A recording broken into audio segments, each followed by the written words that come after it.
నా పేరు వెంకటమ్మ. ఆయన మా బావే. ఎప్పుడు టీడీపీలోనే ఉంటాను సార్. ఆయన అరెక్ట్ అయిందని హార్ట్ అటాక్ వచ్చింది, చనిపోయిండు.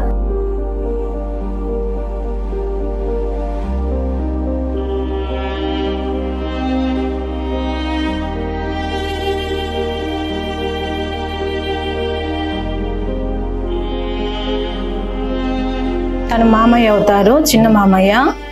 తనకి నేను కోడలిని అవుతాను. నా పేరు ఝాన్సీ సగిలి. నా హస్బెండ్ బాలుడు.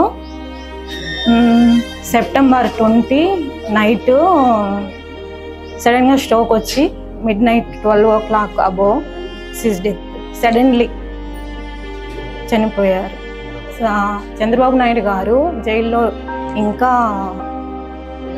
రిలీజ్ అవ్వట్లేదు అనేసి ఇంకా 2 days ఎగస్ట్రా వచ్చేసి ఇంకా పడుతుంది, ఇంకా 2 days ఎగస్ట్రా పడుతుంది అనేసి సడన్గా ఆ న్యూస్ వార్తల్లో విని నైట్ మైండ్లో అనుకుంటూ ఆయన స్ట్రోక్ వచ్చి చనిపోయారు నైట్.